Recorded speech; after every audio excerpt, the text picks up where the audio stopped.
রোজায় ভোলার বাজার থেকে হঠাৎ উধাও বোতলজাত সয়াবিন তেল। কোথাও মিললেও বাড়তি দামের সাথে জুড়ে দেয়া হচ্ছে অন্য পণ্য কেনার শর্ত। অন্যান্য মাল না নিলে সয়াবিন তেল বিক্রি করে না। তেল তো অ্যাভেলেবেল পাওয়া যায় না, অনেক চেষ্টার পর 2 লিটার পাওয়া গেছে। বোতলের তেল নাই বাজারে, এখন ওই খুচরা তেল কিনে আনিছি 190 টাকা।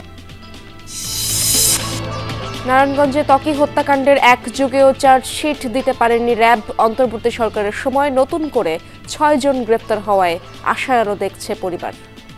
আজমেরি পুলিশ প্রহরায় বীরদর্পে নারায়ণগঞ্জ শহরে ঘুরে বেরিয়েছে, তার বিরুদ্ধে কোনো ব্যবস্থা তো পরের কথা, তাকে গ্রেপ্তার পর্যন্ত করে নাই। আশা করি এখন এই সরকার থাকতে থাকতেই এই হত্যার বিচার কার্যকর হয়ে যাবে।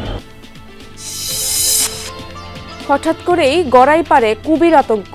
3 জেলায় নদীতে নামতে পারছেন না স্থানীয়রা। প্রভাব পড়েছে দৈনন্দিন জনজীবন আর পেশায়।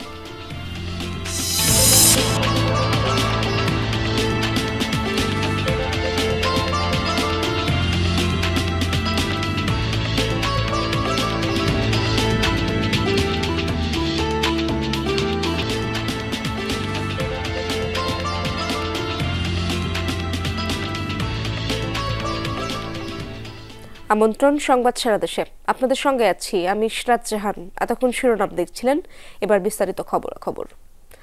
রমজানে ভোলার বাজারগুলোতে হঠাৎ দেখা দিয়েছে বোতলজাত সয়াবিনের সংকট। অনেক খোঁজাখুঁজির পর যাওবা মেলে, তাতেও চরম বিপাকে পড়তে হয় ক্রেতাদের। সংকটের সুযোগে গায়ের দামের তুলনায় বেশি দামে তেল বিক্রি করছেন বিক্রেতারা, আবার জুড়ে দিচ্ছেন অন্য পণ্য কেনার শর্ত।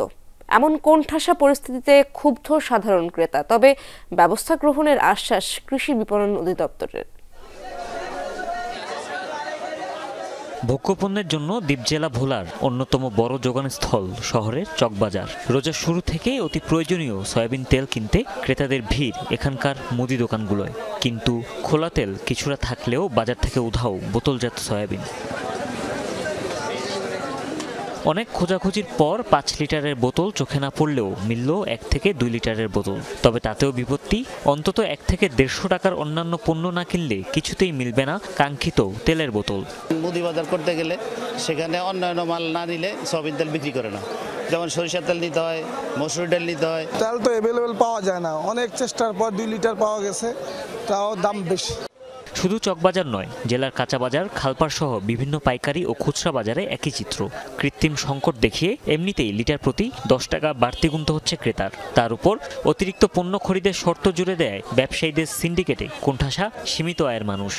গায়ের রেট হলো আপনার 170 টাকা 74 টাকা, কিন্তু তারা বিক্রি করতেছে 180 টাকা। সবাই ভালো খাইতে চায়, এই জন্য বেশির মধ্যে বোতলের তেল নাই বাজারে, এখন ওই খুচরা তেল কিনে আনিছি 190 টাকা। এই নৈরাজ্যের পিছনে নিজেদের মতো অজুহাত দিচ্ছেন খুচরা বিক্রেতারা। কোম্পানির কাছে তেল যে পরিমাণ পাওয়ার দরকার সেই পরিমাণ তেল পায় না, সীমিত কিছু তেল দেয়, তাতে তারা অন্য পণ্য আমাদেরকে দিতে চায়। তেলের সংকট, ওই তেলের সংকটের জন্য আমাদের বেচা কিনা অনেকটাই কম, এমনকি কাস্টমাররা বিভিন্ন প্রশ্নের সম্মুখীন হতে হয়। এই সংকটের জন্য সিন্ডিকেট নয়, চাহিদার বিপরীতে যোগানের ঘাটতিকে দুষছেন ডিলার। অনেক টাকা পড়ে রয়েছে কোম্পানির কাছে, কোম্পানি ঘোরাঘুরি করতেছে, মাল দিতেছে না। 25 থেকে 30 হাজার লিটারের চাহিদা, সেই পরিমাণ মাল তো আমরা পাই না। যেই মালটা পাই তার সাথে কোম্পানি আমাকে কিছু অনুষঙ্গিক প্রোডাক্ট দেয়, 16 প্রোডাক্ট কোম্পানির। এসব দেখার দায়িত্ব যাদের, সেই কৃষি বিপণন অধিদপ্তর নির্বিকার। বাজার নিয়ন্ত্রণে কেবল দিয়ে যাচ্ছেন আশ্বাস।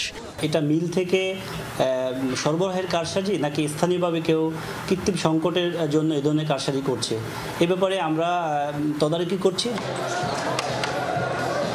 শুধু বাজার তদারকি নয়, সিন্ডিকেটের বিরুদ্ধে কার্যকরী পদক্ষেপের তাগিদ সাধারণ মানুষের। হুমায়ুন রশিদ, যমুনা নিউজ। দর্শক, ভোজ্য তেলের বাজার পরিস্থিতি নিয়ে খবর জানার চেষ্টা করব। আমার সহকর্মী মামুনুর রশিদ অভি রয়েছেন চট্টগ্রামে। অভি, বাজারে সয়াবিনের সরবরাহ স্বাভাবিক আছে কিনা সে ব্যাপারে জানাবেন, এবং ক্রেতা বিক্রেতারা কি বলছেন?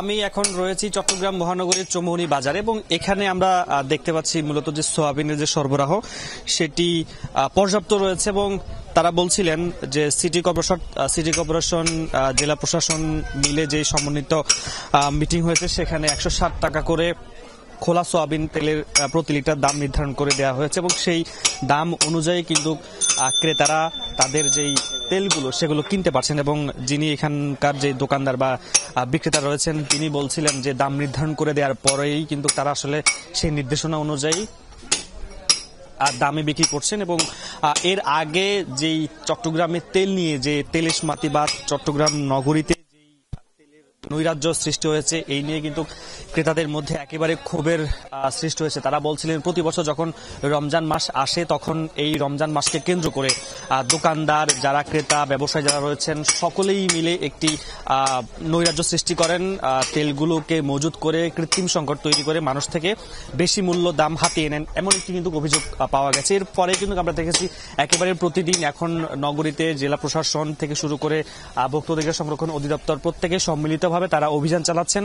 যেখানেই এসব নৈরাজ্য ধরা পড়ছে সেই প্রতিষ্ঠানগুলোকে নজরদারির আওতায় আনা হচ্ছে, তাদেরকে বিভিন্নভাবে জরিমানা করা হচ্ছে যাতে দাম নিয়ে যাতে কোনো ধরনের নৈরাজ্য সৃষ্টি না হয়, মানুষ যাতে তাদের একেবারেই সাশ্রয়ী মূল্যে তারা যেন তেল কিনতে পারেন সেই বিষয়টি কিন্তু তাদেরকে বারবার হুঁশিয়ারি করা হয়েছে। এর পরেও যদি কোনো দোকানদার কৃত্রিম সংকট তৈরি করেন সেই বিষয়টি কিন্তু একেবারে কঠোরভাবে দমন করা হবে। এবং সেই কারণে আমরা দেখেছি চট্টগ্রামে মূলত 160 টাকা দরে লিটার প্রতি যখন সয়াবিন তেলের দাম নির্ধারণ করে দেওয়া হয়েছে এরপরে প্রতিটি দোকানেই মূলত বলা যায় তাদের যে নির্ধারিত দাম সেটি মূল্যেই তারা বিক্রি করছেন। এবং এই বিষয়ে কিন্তু সাধুবাদ জানিয়েছেন যারা ভোক্তা রয়েছেন, তারা বলছেন যে পুরো রমজান মাস ব্যাপী যেন এটি অব্যাহত থাকে এবং অন্যান্য যে নিত্যপণ্যের দাম নৈরাজ্য সেটি যেন একেবারে হাতের নাগালে চলে আসে। ধন্যবাদ আপনাকে অভি।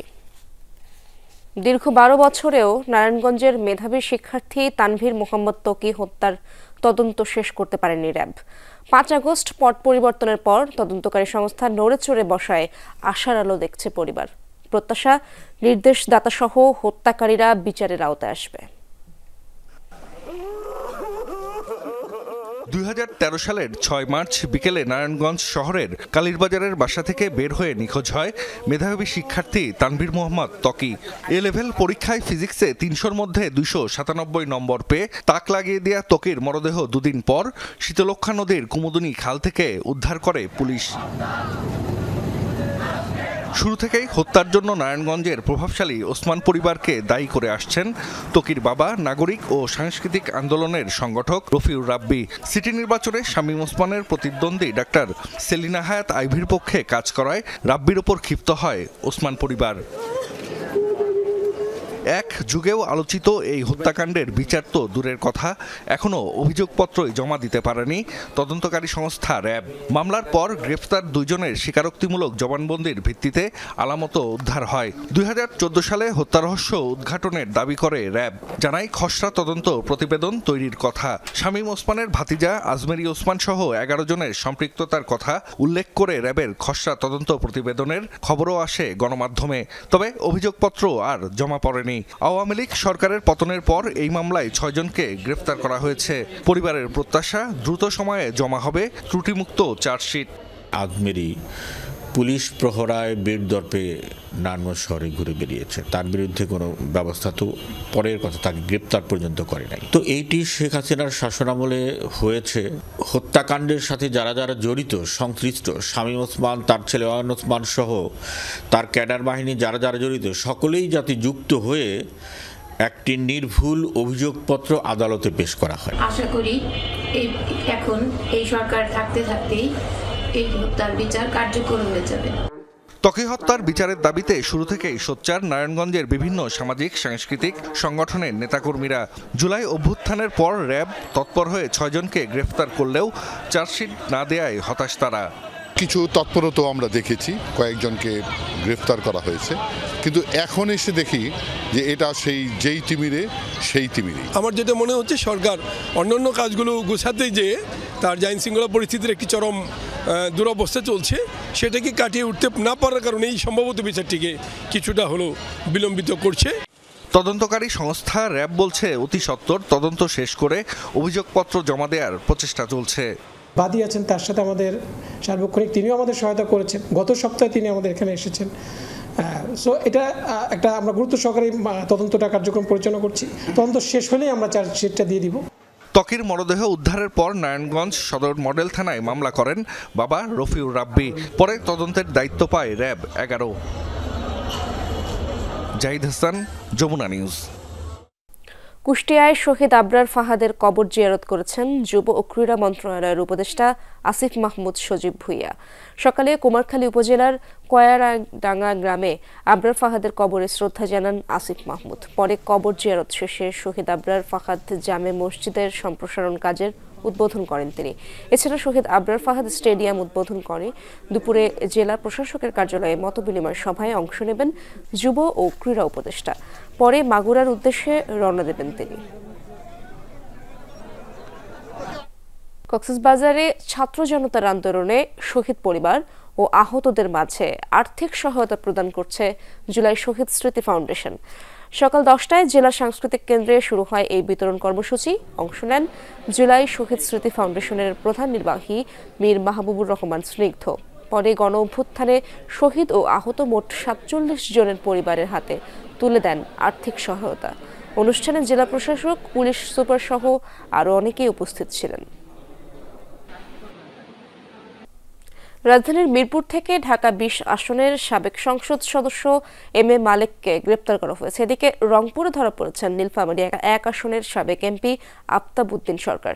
সাবেক এমপি মালেককে গ্রেপ্তারের বিষয়টি নিশ্চিত করেছেন ঢাকা জেলার অতিরিক্ত পুলিশ সুপার শাহিনুর কবির। জানান, আন্দোলনে আশুলিয়া থানার ছাত্র জনতা হত্যা মামলার এজাহারভুক্ত আসামি তিনি। তার বিরুদ্ধে আশুলিয়া থানায় মোট 4টি হত্যা মামলা রয়েছে। বুধবার রাতে রাজধানীর মিরপুর থেকে মালেককে গ্রেপ্তার করা হয়। এদিকে রংপুর মহানগরীর সেনপাড়া থেকে গ্রেপ্তার হয়েছেন নীলফামারী 1 আসনের সাবেক এমপি আফতাবউদ্দিন সরকার। তার বিরুদ্ধে নীলফামারীতে 2টি ও রংপুরে 1টি মামলা রয়েছে। কুমির আতঙ্কে দিন কাটছে ঝিনাইদহ ও রাজবাড়ীর গড়াই নদী তীরবর্তী মানুষের। 2 মাস আগে প্রথম নদীতে কুমিরের দেখা মেলে, এরপর আরও কয়েকবার নদীর বিভিন্ন স্থানে বিশালাকৃতির প্রাণীটির বিচরণ চোখে পড়ে। এতে ভাটা পড়েছে মাছ ধরা ও নদী পারাপারে। উপরে নীল আকাশ, নিচে নদীর স্বচ্ছ জল, চারপাশে ঘন সবুজ গাছপালা। মনোমুগ্ধকর এই সৌন্দর্য উপভোগের বদলে আতঙ্কে দিন কাটছে নদী তীরের বাসিন্দাদের। প্রমত্তা গড়াই নদী বইছে রাজবাড়ী, কুষ্টিয়া ও ঝিনাইদহ জেলার মধ্যে দিয়ে। যুগের পর যুগ নির্বিঘ্নেই গোসলসহ দৈনন্দিন নানা কাজে নদীর পানি ব্যবহার করছেন নদী তীরবর্তী মানুষ। তবে সম্প্রতি গড়াই নদীতে কুমিরের বিচরণে আতঙ্ক ছড়িয়েছে স্থানীয়দের মাঝে। কুমির কালকেও 3 বার উঠেছে, বুঝছেন। কুমির দেখা গেছে, গরু, ছাগল, মানুষের খুব সমস্যা আছে, আতঙ্কের ভিতর রয়েছে। খুব বড় কুমির, খুব বড়, হলুদ হয়ে গেছে। এখন আমাদের অসুবিধা হচ্ছে কি, ধরেন ঠিক মতন লোকজন গোসল করতে পারতেছে না, গরু বাছুর ঝাপাতে পারতেছে না, গোসল করতে আলো ওই ডেঙ্গা থেকে 2 মগা পানি নিয়েই ওই আতঙ্কে ধরেন ভয়তে উঠে পারতেছে। মাথা উঠছে, পিঠ ভাসাচ্ছে, দাবাচ্ছে, আবার নিচেই নামে যাচ্ছে। আমাদের নদীতে 3টা কুমির দেখা যাচ্ছে, ঠিক আছে। 3টা কুমির দেখা যাচ্ছে, 2টা ছোট, একটা বড়। তো বড়টা মনে করেন 7 থেকে 8 হাত। কুমিরটা ধরেন অনেকদিনই আইছে, আমরা বিভিন্ন জায়গায় মানুষের মুখেও শুনছি, আমরা নিজে চোখেও দেখছি। 2 মাস ধরে গড়াইয়ের ঝিনাইদহ এবং রাজবাড়ী অংশের একাধিক স্থানে দেখা গেছে বিশাল আকৃতির কয়েকটি কুমির। স্থানীয়রা জানান, কুমিরের ভয়ে কেউ নদীতে নামতে সাহস পাচ্ছে না। এতে ব্যাহত হচ্ছে নদী পারাপার ও মাছ ধরা। একটু আগে ওখানে মাথা বাইর করছিল, মাথা বাইর করে ডুব মারছিল, আমরা ফিরাই আসি। গত 1 মাস ধরে এখানে কুমির দেখা যাচ্ছে, সবাই দেখতেছে, মানুষ আতঙ্কে এখানে গোসল করতে পারতেছে না। গরু বাছর সব নামানো যাচ্ছে না, ভয় ভীতিতে সন্ত্রাস মুক্ত, মানে সন্ত্রাস চাপিয়ে রয়েছে লাগতেছে এমন। 2 মাস যাবত এখানে কুমির ওঠে, আমরা সবাই দেখেছি। কুমিরগুলো ধরতে এরই মধ্যে বন বিভাগকে চিঠি দিয়েছে স্থানীয় প্রশাসন। সেই সাথে গ্রামবাসীকে সতর্ক থাকার আহ্বান জানানো হয়। আমরা ইতিমধ্যে আমাদের যে উপজেলা বন কর্মকর্তা রয়েছে তাকে আমি লিখিতভাবেই নির্দেশনা দিয়েছি যে তারা এক্সপার্ট টিম যে কোনো জায়গা থেকে, সেটা খুলনা হোক বা ঢাকা চিড়িয়াখানা হোক বা যে কোনো জায়গা থেকে এনে যদি এদেরকে ক্যাপচার করা প্রয়োজন। প্রশাসনিকভাবে যারা এলাকাবাসী আছেন তাদেরকে আমরা সতর্ক করার ব্যবস্থা করেছি এবং কেউ যাতে এই মুহূর্তে নদীতে না নামে সে বিষয়ে প্রত্যেককে সচেতন থাকার জন্য বলা হয়েছে। এই আতঙ্কের মধ্যেও কুমির দেখতে প্রতিদিনই দূর দূরান্ত থেকে নদী পাড়ে ভিড় করছেন উৎসুক জনতা। রাহিম সারোয়ার, যমুনা নিউজ। দর্শক, এই ছিল সংবাদ সারা দেশের এখনকার আয়োজনে। এতক্ষণ যারা সঙ্গে ছিলেন সবাইকে ধন্যবাদ।